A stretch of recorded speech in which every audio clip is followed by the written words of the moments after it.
This is Bliss Oasis. Change your thinking, change your life. I started writing because I was started reading very early when I was maybe in standard one.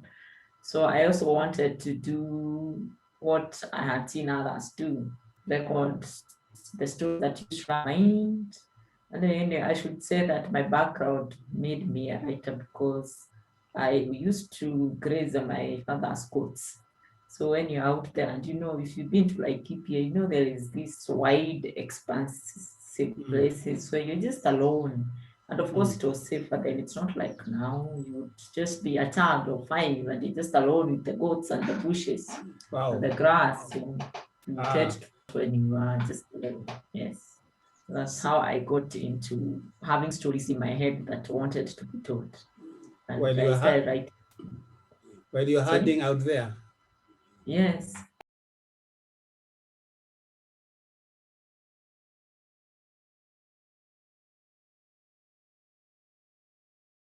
Welcome to Bliss Oasis Africa again. My name is Patrick Ngugi, your host. Every week we go out there looking for people to bring here because we believe everyone has a story. And we go there talking to ordinary Kenyans to give us their story. Today, Bliss Oasis Africa is lucky, I should say. Our host today is no one else but Muthoni wa Gichuru. Muthoni wa Gichuru is many things. Many of you might know her by another name, but that's the name we know about. We know her about. She's a writer. She's a mother. She'll tell us more about that. And she works at a library called Library of Congress, Nairobi office. And before we start recording, I asked her how many books she's written. She's going to tell us about it. Personally, I have written 10 published books. Watu wengi wanasema ni vingi, but she has done more than that, and that's quite commendable. So join me in welcoming Muthoni, and atuambie how she's been all this time and what brought her to writing. First of all, she'll introduce herself properly and tell us more about herself. So, karibu Muthoni. Karibu to Bliss Oasis. Thank you. Asante sana. Yeah, you writing 12 books, if we may start that. Might sound as challenge to some people. Just tell us, before you give us a bit of your background, how did it come about? How did you start writing and for whom do you write?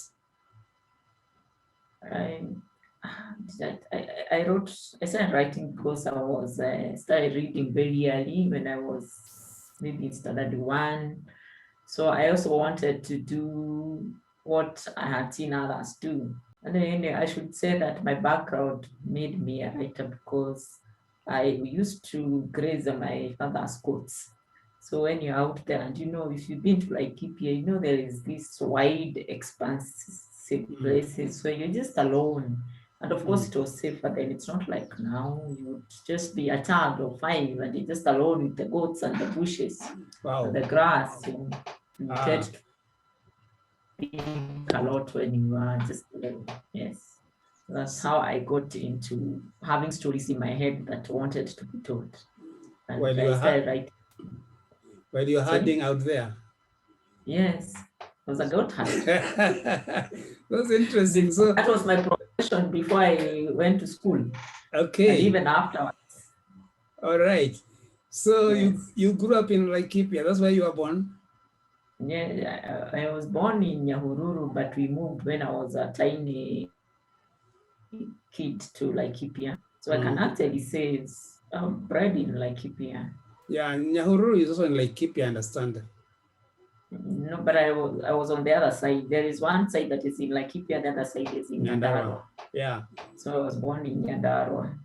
So you say in class 1, we all start reading or learning how to read in standard on class 1. Yes. But we never think about writing. How did it start coming into your mind? It's I didn't not just start writing and reading, knowing how to write my name, but I started reading Kikuyu books. There was a book, I wish I could get it. It's called Kamina na Kanina. I read with my father. There was another called Mogara wa Joroge. Yes. You know, And the Koyawa, shege, Jiko. I think there was a shege somewhere. Yes. So Shege. all those stories I Mm. read when I was quite young. I remember I was in a school where my brother was in the same class with me, although he was in standard 7 and I was in standard 1. There Ah, was only some bunia separating the two classes. okay. Yes. So he would hear,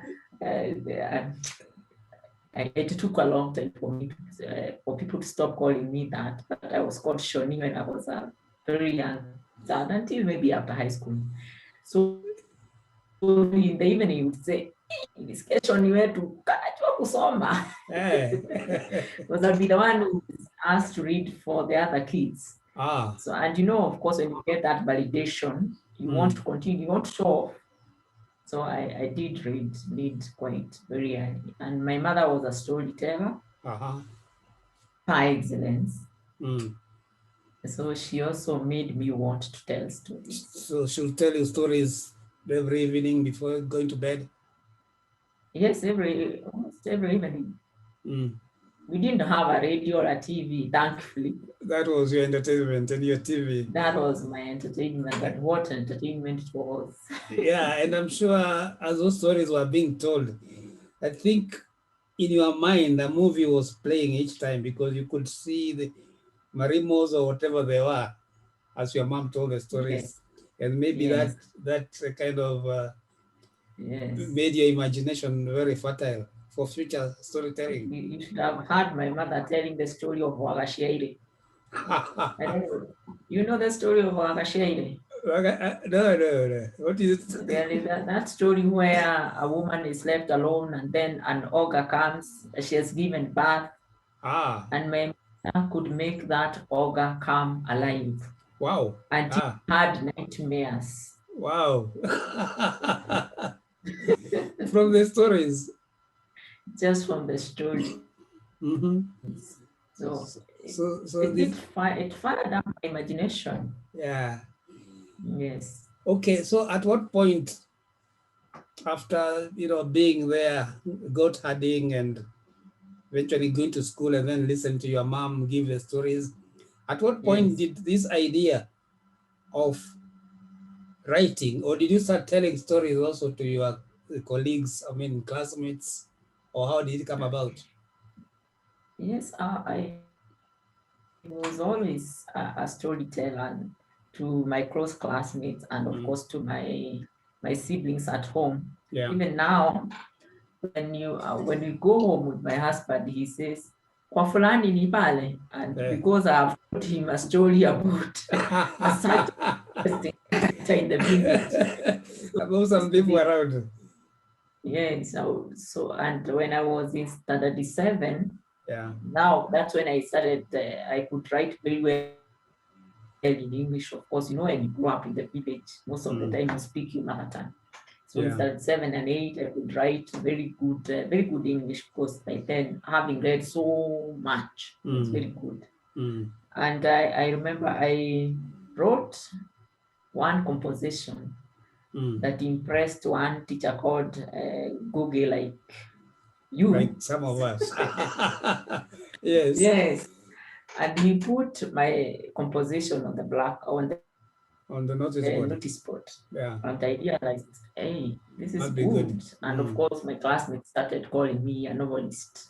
Novelist. Yes. What And, class were you by then? What class were you? I was in standard 7. Wow, okay. Do you remember what the story was about? Yes, I do. Maybe just briefly, because it sounds Yes. like it was a very exciting story. Maybe just briefly. There was you'd be given a sentence and then you are told to create a story from that. Yeah. So I remember the sentence was, I had never seen my mother so angry. Wow, okay. And of course, me being a goat herd, what would I talk about except goods? Straying in shamba and eating all the crops. And then my mother is being quarreled. And of course, I am denying it. Yes. And I even because what had happened was there's a place we used to go called Kieni, where you would take the goats and leave them there. So that day I had not taken the goats, but I don't know, I was playing or something, and the goats actually strayed into somebody's shamba. Okay. But when I realized they had done that, I drove the goats to Kieni and came back. So when my neighbor asked, I'm sorry, my mother, she is dead, but I'm sorry about this confession time. So when my mother was accused, was told that the goats strayed, and she said, no, they were very far, they couldn't have. And my neighbor was so mad, and she cursed at my mother and all that. Of course, I could not come clean because I knew what would happen if I did. But then my mother was so angry about that. But then I think I ended up the story that after some time, we had to use those phrases. They buried the hatchet, and of course, peace reigned. So this story you wrote. That was the gist of the story. So yes. The story that you wrote, that story, was it from a real incident? Yeah, it was actually from a real incident. Of course, I embellished it a little bit. Okay, of course. Yes, but it was based. So at that point when your teacher put it on the notice board, yes, how did you feel, and did it kind of excite you so much to think that maybe you should continue doing better, maybe writing more stories? Actually, at that moment, that what we call a Rubicon moment, where a point of departure from I can't to I can, I have crossed the line that I can never go back. I knew I would write for the rest of my life from that moment. Yes. The validation from the teacher was so powerful. Yes, I had written short pieces before, just Mchezo, but then I knew I would write one day, that time. But did you know one day you'll publish storybooks, for example? Or yes, I didn't know how, but somehow I knew I would, because I knew I would try and get a publisher. Okay. But there was just something in me. I was either going to write for the newspapers or I was going to be a novelist, but I knew my stories had to be written and read by people. Okay. So did this interest, I'm sure it continued up into high school? Any interesting incident about writing? Then? Yeah, I became a journalism club member in high school. And I remember a teacher also putting a story I had written on the notice board in high school. So, and it was a story of I think a match or a race. I can't remember what it was, but it was so well done. It was put on the notice board. I was then in Form 2. Which school was this? Of course, where were you? It was called Gatero High School. Still in Laikipia? Sorry? Gatero. It is now Gatero Girls, but then it was a high school. It was just a mixed high school. But where is this? Which county? Yeah, it's still in Laikipia County. Oh, I see. Near Ngarua, those sides of Ngarua. Oh. Yes. So, did you have a school magazine, or you had the? Yes, we had not really what you'd call a school magazine. Just something chwara that we would put together. but something that will build your dreams on. Yeah. And of course, even then, even without the school magazine, anything that happened to me, I started in the high school stories. They're just incredible. We had some very I know. Boys going across the fence to drink and coming back to class. And you had those reports. Yes, and my friends getting caught roasting somebody. They just went across the fence, went and lit a fire and started roasting maize from somebody's farm, and they were caught. Yes, so all those stories, I write them down. Yes, that's interesting. Yeah. So, did you study? I'm sure you studied journalism in university, not journalism rather, but literature. Literature rather? No, I did not study journalism because funny enough, I was like the second best student in my primary school. When I went to high school, I don't know. I look at myself now and I can't believe I became a real joker. And at Form 4, I didn't actually make it to university. I got a C minus. Okay. So, but still, I wanted something to do with books. So afterwards, I went to, it was then in the Inoreno University, that was then Parkland. School of Professional Studies, and did library studies. Got employed as a school librarian somewhere in Kitale. Then I went, then I got married, and I could not stay in Kitale because my husband was in Gichuru. Okay. So in Gichuru, I have this young baby, and I'm a housewife. So my husband challenged me and said, "Why don't you?" He was a high school. He is still a high school teacher at St. Angela's Girls in Kitui. He said, "Why don't you write a story that our son? I had one son, then is going to read." So in between, I do my housework in the morning. The evening, I would just write and write and write. By then, we had these computers where we used to have a diskette. And because I was a bit scared, I would hide my work. I would save my work in the diskette and hide it. And then after I had a full-length novel, I just got courage and said, "Let him read. He's an English teacher." Let me ask you. I think that's why I was a bit scared. Let me ask you, why were you hiding the diskette? I was scared. It's like when you have a new baby and you don't want to expose the baby to other people. But whom were you hiding from? Your husband? Because I wasn't very sure what I had written was okay. Sorry? Okay. So I was not sure it would be interesting enough. So you would write on the diskette and remove the diskette, hide it. When you want to continue, you bring back the diskette until you had in the afternoon when he's away. Okay, and until you had by phone. How old was your son at that time? He was a baby. But you are writing for the time he would read in the future. Yes. And of course, for other children. So you said you kept on writing until it became a full-length novel or story. Yes. How long did it take? Right, maybe a year. I would say a year or so. Wow. Okay. And when I had finished, I decided, let me just give him. And he read the book. Yeah, he read it from the diskette. He read the book. Yes. And then he gave it to another teacher. In fact, he gave to 2 or 3 teachers, and they read the book and they said, "Wow." And some of the teachers did not even know me, but they liked it. So, hey, then I knew I am a storyteller. So I started the routes of publishers. I gave my book actually to my sister who was in Nairobi, and she started going to East African publishers, Jomo Kenyatta, all those, and they would say, "We are not looking for a book at this time, maybe later on." And then there was something called the Macmillan Writers' Prize for Africa. So, I remember that one. Yes, you saw that one. So in the second edition, that was 2003, 2004, I'm old like that.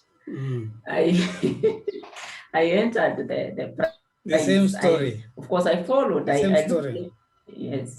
Yes, the story that I had written, they wanted a young adult fiction, and what I had written was about a young adult, because by then I had just come from being a young adult into a youth.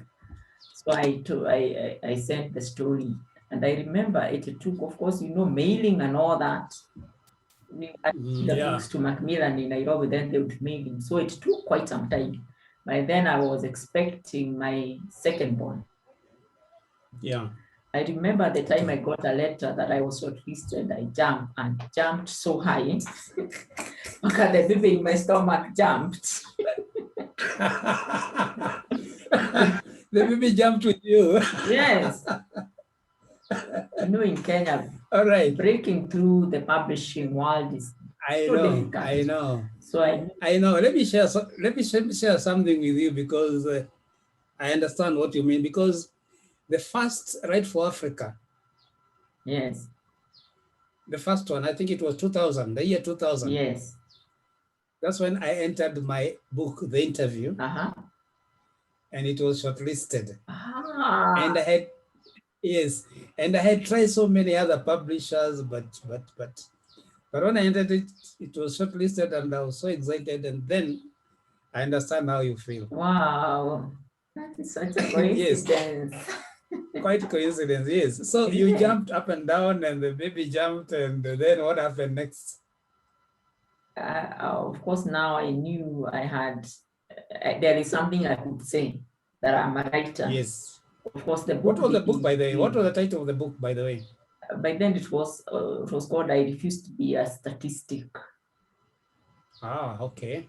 Yeah, but it was published, when it was finally published, wasn't that? By the Macmillan? No, Macmillan did not publish it. Oh, they didn't? Okay, okay.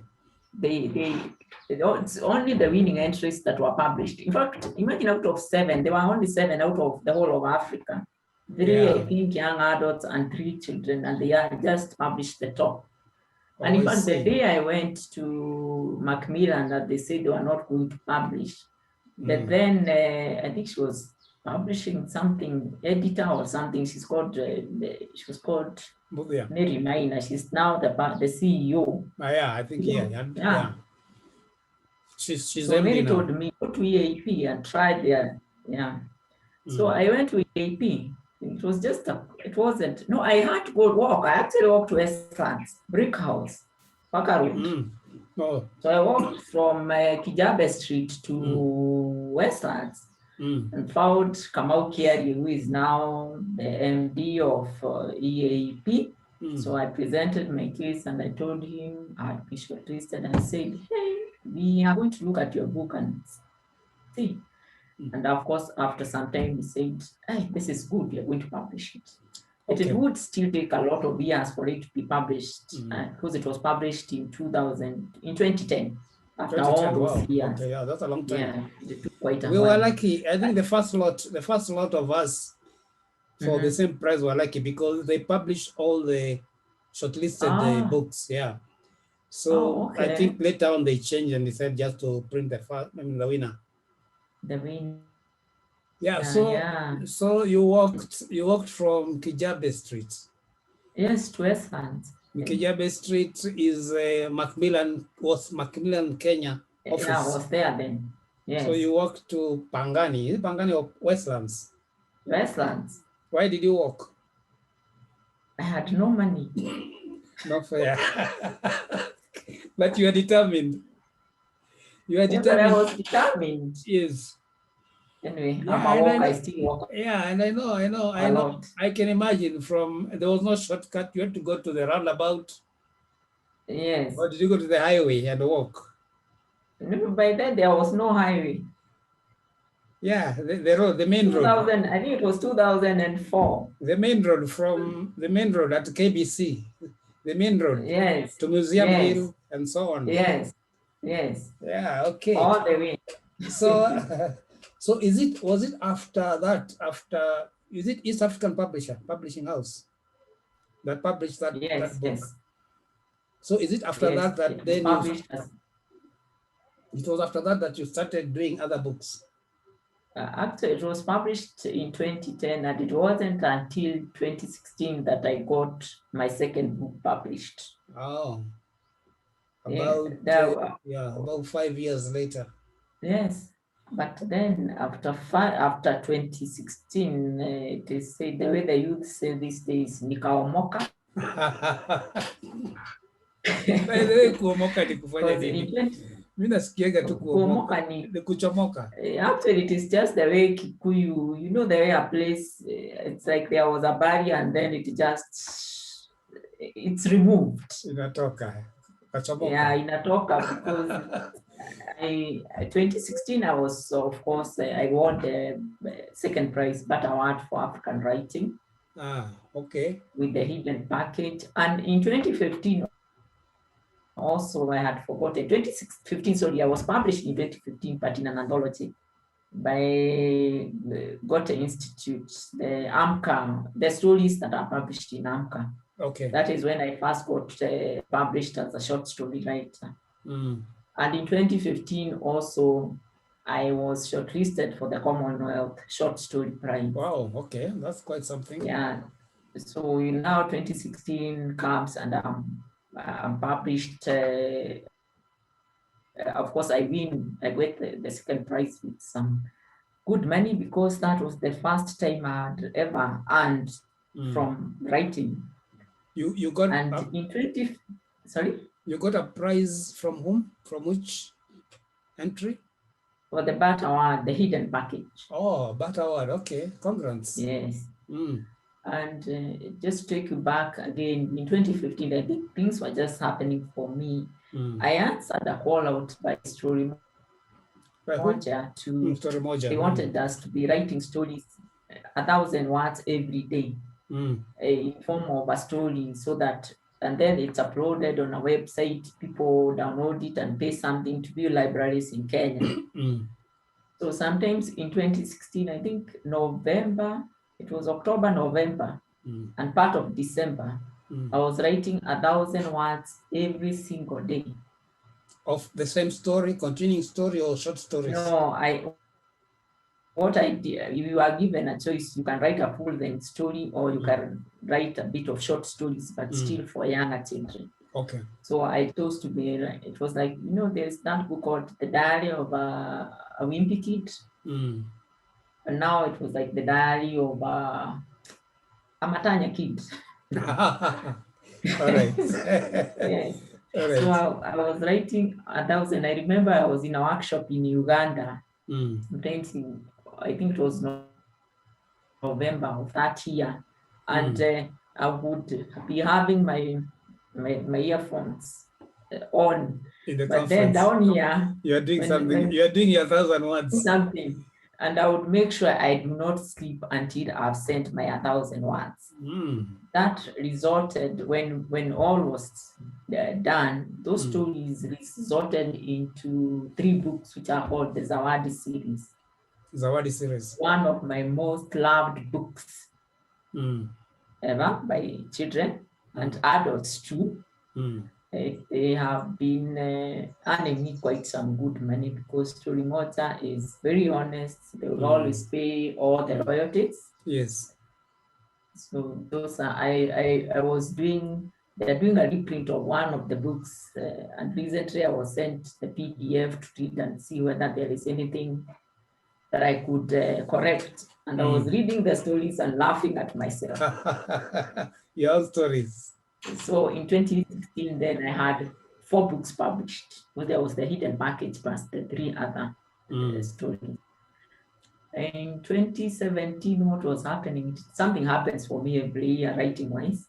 In 2017, I was again shortlisted I was shortlisted in 2018. I think I was shortlisted 2017 for a short story by Africa Book Club. But in 2018, I was shortlisted again for the BAT Award. Wow. Wow, that's quite an achievement. This time, I took first prize. Sorry? You won? This time, I took the first prize. Wow, at the BAT Awards? Yes. Wow, congrats. Congrats. That's great. Yeah. That's great. And winning at the BAT is quite something. It was. 2018 there wasn't a lot of money, because they had scaled down after William Butt, who was the person who was the financier, died. So the kids, I think, took over, and they said, in fact, finally they stopped funding. It's no longer there. It's no longer there. Yeah, but anyway, the thing is, you got your number 1. You got your cut anyway. At least you got it before they stopped funding. Yeah. Which was good. So that's how I got, now my book was published, called The Carving. And still in 2018, although that book is written that it was published in 2016, because that's when everything was done. It's called Beyond the Barricades. it finally came out, because that was a book I was working on from 2010 to 2016.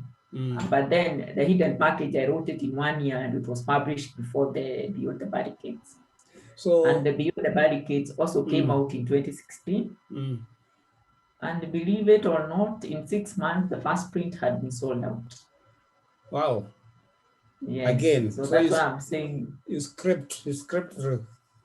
Yes. That's why I'm saying from 2015, Iliomoka. Iliomoka. Now, they apparently a good number of your books were either shortlisted or are entered in some competition. Yes. And eventually they were published. And I don't know, do you have some copies there which you can just show the cover? Do you have them with you there? Oh, or they are, come on, it is all right if they are not nearby. What we can do later on is we can show them on the, on the introduction of this video as you are playing. So I'm sure you're still writing. Yes, I am still writing. 2020, I did Kefa's Quest. Yes, I've been seeing that one on Facebook. Yeah. Yes. So who's publishing you? Story Moja? No, Story Moja is still publishing me, but Kefa's Quest was published in America by Wild and Not Publishing. It's a new publishing house started by a Kenyan who lives in the US who wanted to tell Kenyan stories. Okay. So my friend referred me to her, and we had a workshop, and then we submitted manuscripts, and Kefa's Quest came out in 2020. 2020, yes. 2020. So you actually write for the young adults, I should say? I write for the young adults, and for the adults, I prefer to write short stories. Oh, I see. And do you have an anthology for yes, I was published in Fresh Paint Volume 2 by AMCA and Goethe Institute 2015, and in 2016 I was published by African Writers Trust in Uganda. It's called Moonscapes. I was also published in a journal called Kweli Journal in 2018, I think. I was published in 2019 by Wasafiri Journal. My story was shortlisted again. Non-fiction this time. Yes. And it's available online. I'll send you the link later. Yes. Wasafiri, is it a journal for? Sorry? Wasafiri Journal, is it a magazine for some tourism? It's a magazine. For what? For whom? For no, it is not tourism. Sorry? It's not tourism. Oh, okay. They just it's called Queen Mary Wasafiri Writing Prize. That is the prize that I had entered. It's fiction and non-fiction. I could not enter the fiction category because I had already been published, so I chose non-fiction. Oh. And I was published it. And in 2018, I was also shortlisted for another short story prize by Africa Book Club, and it was also published in an anthology. I have one copy because it was published in America. Is it America? UK, and it was so expensive. My boss then had to buy the book for me because the shipping costs were like 5 times the cost of the book. Oh. Yes. So, how many the books that you have published are 11 or 12? Yeah, 12, yes. And some of them are collection of short stories. Yes, and some are for very young children. I wrote for Longhorn. For the readers for the CBC curriculum, I wrote 3 books. I wrote 4 books actually. I wrote 5 books. They are published 3 books. It's called the Smart City series. Smart. Smart CD series. Oh, Smart City series. Yes. So how many publishers are you working with? Okay, so many. So very. I am, yes, I am working on, there's a book that is going through the final editing with Story Moja Mm. right now. I'm also working for an organization called NABU, N-A-B-U, Mm. nabu.org. That organization is creating content in Swahili and English for very young children from preschool up to maybe class 4, 5. Mm. So I've written 8 stories with them, 8. 8 Okay. stories that have been finalized and working on the 9th story now. Probably they'll be published in that nabu.org, and people can download them for free using your phone. There is both the English and Swahili version. That's nabu.com. The same story. Nabu.com. Yeah. .org. .org. Okay. Yes. Yeah, and I asked how many publishers we are working with, because we meet a lot of writers, a lot of budding writers who say they have problem with publishers. They can't get publishers. They take their stories to them, and the stories manuscript takes so long, and before they are published, or they never see the light of day. But apparently, it's almost like publishers are looking for you. Would you like to comment on that? Sitaki kuringa, but do I say that these days? Because these days I never I can't even remember the last time I pitched a book to a publisher. They asked for me now. Yes, they know who I am now. Yes, So and I think yes, and I think if when you earlier on you told me even after your book was shortlisted by Macmillan, you took it to a publisher. Okay, Macmillan Kenya themselves would not publish it. Yes. I advise you to go elsewhere, where you did. They like the book, but it took like 6 years. Yes, to get published. About 6 years before publishing. Yes. Which means, and it's because it was already a good story. Which means maybe what we need to tell young writers is that first, if you have to have it easy, you have to have good material. You have to have a good story. Kabisa, it's true. Secondly, you also have to be patient. Kabisa. Yeah, because when you talk to East African publishers, yes. Yeah, if you are impatient and went and grabbed the material from them, obviously it will not have been published. Yeah, I would probably still be working with the manuscript saying, I'm a writer, but you see I'm a writer. I know, so, but they also that challenge. Of course, what I can say. Sorry? What I can say is that it is easier for people these days to be published, because there's a lot of self-publishing. Yeah. Which is good and bad. Yeah, it's good, it's negative sides. Yeah, that's the thing. Because I think one of the challenges is the cost and also marketing. Yes, and of course, everybody who thinks they are writers are calling themselves writers and having a book out there without, because even though I say my stories are good, there's a lot in the background that is involved in making that story stand out. Yes. There is a lot of editing. My husband is the first editor. I have other people that I work with. I work with somebody called Lucas Fafula, who is now the owner of List.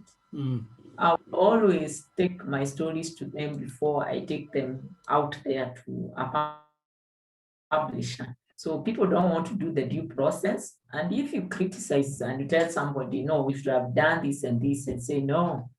And sometimes I'm given the book, and because we buy books at the Library of Congress, and I always try to support Kenyan writers. So I'll say, if you have a new book, please give it to me so that I can show our librarians and then see whether they can buy. And of course, I try and read some of the stories, and oh my goodness, I would introduce this book to anyone.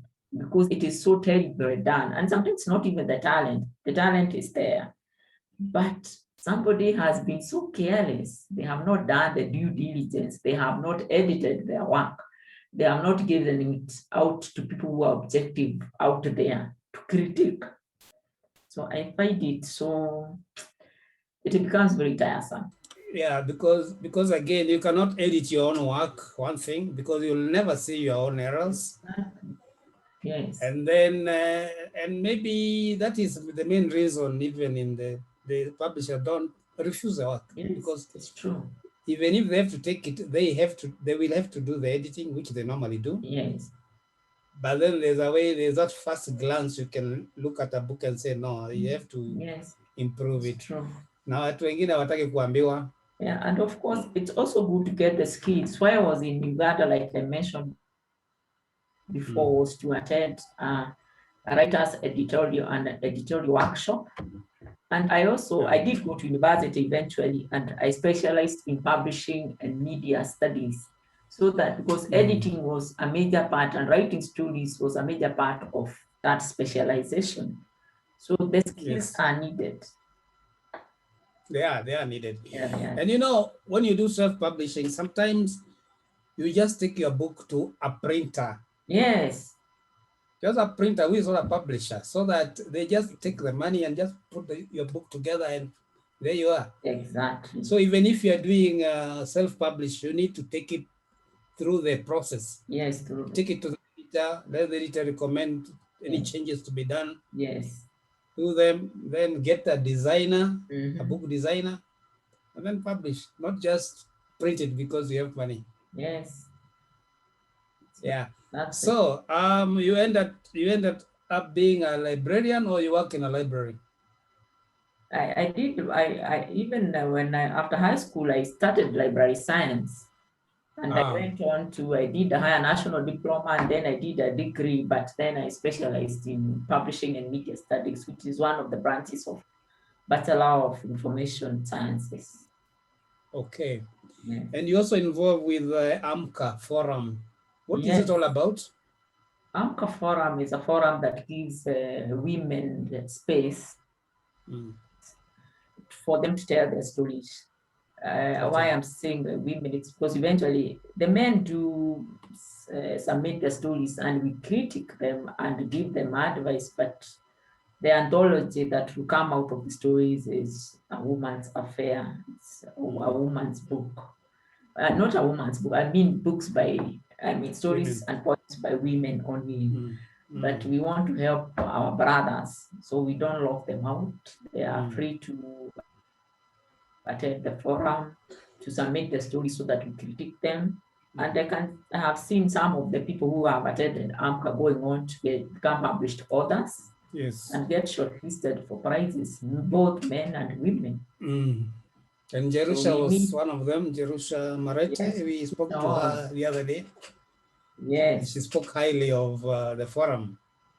Yes, it's a good forum, and so how does, learn a lot. So how does one get to forum if they have their material, the one critics and follow up? Or? If you have a good short story or a poem, just send it to anchorforum@gmail.com. Or you can send it directly to me. I coordinate all those things. Send them to Muthoni Gichuru, just the way I'm saying it, at yahoo.com. And we select the stories to be critiqued and discussed on the third Saturday of every month. And now we are doing it on Zoom because Corona happened. Oh, so before that, they used to go there, used to assemble at Good Institute. Yes, at the library, first floor. Oh, I see. And, yes, yeah. So you said earlier on you mentioned about your mom, and you say she passed on. Yes, and having been a storyteller, do you think, looking down from wherever she is, she's very proud of you about what you're doing and what you've done? I'll tell you a funny incident. When I was growing up, yes, my shamba kulima was not, going to the shamba was not my thing. Yes. Anytime I would go to the shamba, I would be so lazy. And she would be hitting me with clods of earth and saying, this one, she doesn't like this weeding, but she's going to learn so much. She's going to board a plane one day. I remember the first time I boarded a plane in 2015, and I was going because of my writing. I remember getting onto the plane, and my mother died in 2011. And I'm boarding the plane and saying, Mama, you said it. Yeah. Yes, and in fact, I had forgotten it. But when I told my sister, my younger sister, that I was getting published, she said, remember what Mommy said? So she influenced. So what had, by the way, what had, and not just, what had your mama said before? She had said that I'm going to be nitasoma sana. I'm going to be so learned. I'm going to get on the plane and fly away. And that's what you did. Yes, and that's what I did. Not even when you look at most of my stories, like even the first story, Breaking the Silence, talks about sexual violence and trying to see how maybe somebody can get justice. My stories do lean a lot towards social justice. And my mother was a strong person about in terms of social and gender justice, gender equality. Okay. She was very, very, remember, and she was just a traditional woman born before Mau Mau, but so strong. So she has also influenced even the topics that I write about. That you write about. Yes. Okay. Yes, that's nice. That's nice. So, what would you tell the young girl out there, the young boy out there? They may have read your book, they may not have read your books, but they would like to read, to write, to be writers, to get published. What kind of advice would you give them? I'll tell them, I remember there was there was a workshop with a writer one day, and so there were other speakers speaking before him, and then he was asked, could you please say a word? And he said, go write. So that's what I would say, that go write. But of course, when you began the interview, I told you I would read from a very, very young age. Yes. That's how I was able to see what other people write, what appeals. So I usually tell people, read and read like a writer, and then write. Try and develop also your own style. You will not be, I don't like people telling me you are the next Google Atimo. I am not. I am Gichuru. So you need also to develop your style. Even though you appreciate and read other people's work, develop your own unique style of writing. Yes. So that your books also stand out. Yes. And be patient. Be patient. Yeah, be an original. Yes. Be patient. Yeah, be patient. And also, there may be other people who do their writing. They present a manuscript to a publisher, and then they sit and wait. I know. I even though I'm saying that right now, publishers look for me, I never pass up an opportunity. Last year, there was I saw something that was passed on in one of those WhatsApp groups about an organization that I did not even know existed called Africalia, and they wanted to support artists. So they said, write a proposal, write something that is innovative and generally good about COVID. And I wrote a proposal. I'd never even written a proposal before. I wrote a proposal to do a multimedia short stories where you have videos and you have photographs, you have sound recordings, and I got funded. Wow. And I wrote a good story. It's also, I'll send you the link later. It's also available online. So go out for opportunities also out there. Even if you don't know how to do it, say yes and then find a way to do it. It's true. Somebody said if somebody asks you to do something, say yes and then learn how to do it. Yeah, learn how to do it. I never pass up on. Yes. Yes. So thank you very much. We've been on for quite some time. And I don't know Okay. whether you have a final word generally to say before we wind up. What can I say? I want to say thank you for giving me this opportunity, and I want to tell people, please write. I come from a place called Matanya, which is people will give it as an example of the most backward place, but look at me now. Yes, but it has a silver lining. Yes, never be afraid. And in fact, when I look up back at it, I say, I'm lucky I grew up there. Mm, So never despise yourself, never question yourself, yeah, just right. believe yourself. Accept what people will tell you, but Mm, take what you think can work for you mm, and leave the rest. yeah, Yes. that's very true. So it was a pleasure having you at Bliss Oasis Africa. I'm sure you have inspired many people, including I myself, hope I because I still have to get that list, and we are going to get the list of your books, put them here, and all those links, so that people can okay. visit the links and learn more So about yourself and also your work and about thank you. writing. And it's a good advice you've given, particularly budding writers. The trick is to write and Yes, read great. and be patient. And if you are a writer, you are a writer. Whenever you're given your manuscript, do new ones and so on. So thank you Yes. very much. Yes, it's good. I'll be meeting you at Amka Forum and other places. I'm sure Karibu. waandishi wanaendeleaga wakikutana hapa na pale. It's true. So thank you very much for coming to the show, and tutazidi kuonana. Thank you. Thank you. Yeah, kwaheri. Uh, Thank you for being with us until the end. Bliss Oasis Africa offers the following services: counseling and life coaching, mentorship in creative writing, publishing and consultancy, website development and digital marketing. Please visit us at our website www.blissoasis.co.ke for more information.